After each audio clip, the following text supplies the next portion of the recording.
some 2 years previously, was murdered on the Paddy border. So that's a flavour of those we will hear from. This is their day, it's your day, it's a day to mark the sacrifice and the suffering of innocent victims. And I want to say to each one of our contributors, we're very grateful to them. I want to put you at ease by saying you are most assuredly among friends, so please do that as you speak to us. And I'm going to begin by inviting David to come and address us first. Thank you very much.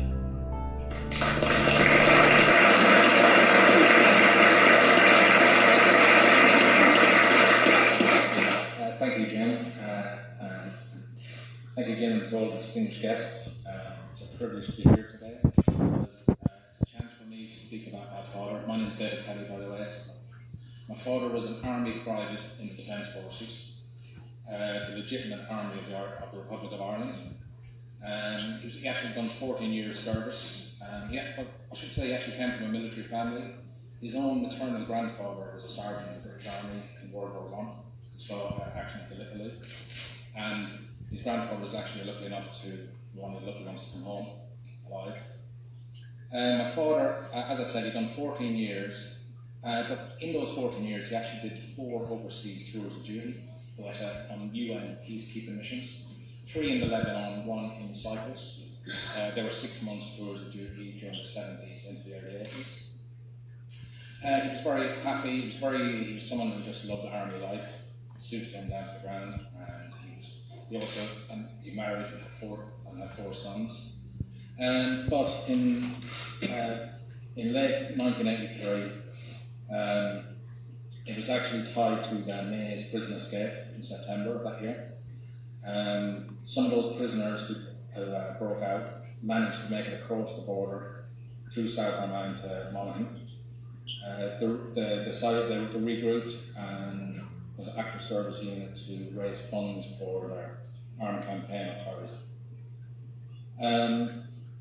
They kidnapped a high-profile businessman called Don Tidey, the chairman of the Kundra Group. I believe he actually run a steward's chain up here in the north as well at one point. But they wanted a ransom of £5 million sterling for his release.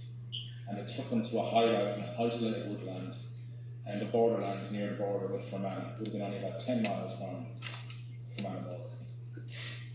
They held them there for 3 weeks, and my father was part of that search party. They were sent up. Intelligence got word that they were in that general area. Search parties were conducted. They were searching over like such wild terrain, many miles, so there was many search parties. And but it all came to a head. It was Friday, 16th of December, just a week before Christmas, and they went into a certain small, densely populated wood. And the way it operates, the Garda in the Republic are unarmed, have been since independence in 1982, but they can request backup from the army, so aid to the civil power. So the guards were leading the search. And this guard was actually was a Garda recruit. He wasn't fully trained up, but he joined in the search party. Unfortunately, it was him. He came across a gunman at the hideout who had a Kalashnikov rifle. He asked the man who he was, and he didn't get any response. He turned to my father, who was coming over an embankment, to say, "There's a soldier here who won't speak to me." But in that moment, my father and the young guard were killed at gunfire. Unfortunately, the kidnappers got away on that day. That's what happened on that day. But that day, that was 34 years ago this year. It had a dramatic impact on our family. It ruined our family, if you ask me. Really affected my mother's life. She really withdrew into herself, became very depressed, and she got into a sort of abusive relationship. Ended up in London. He actually ended up in homeless accommodation at one point. So no support, no bereavement counselling, nothing. After all, as an adult, after all these years, I returned to Ireland, and to me, when I look back now, I can see it was just about surviving those years.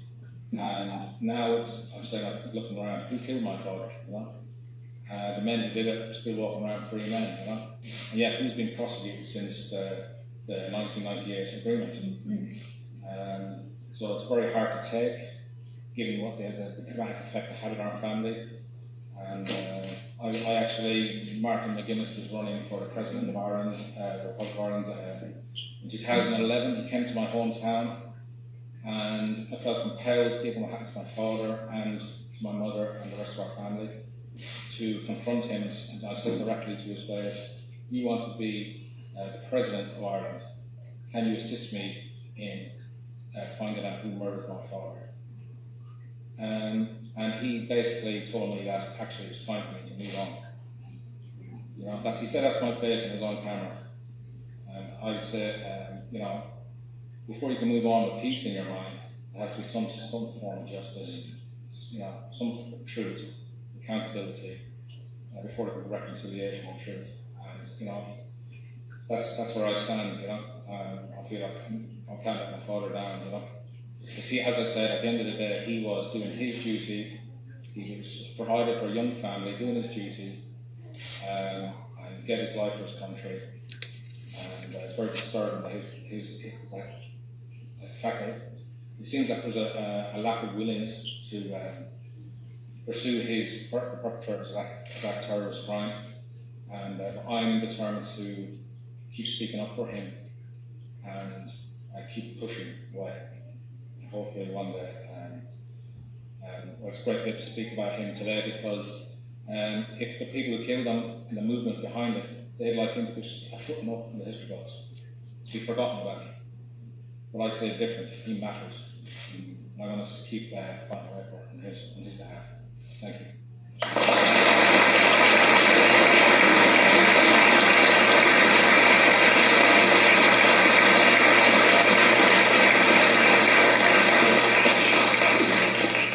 Thank you very much, David, for a very poignant contribution, which I think struck a chord with many people, both in terms of the great anguish into which your family was thrust and the unrequited quest for justice, and the fact that, as you identify,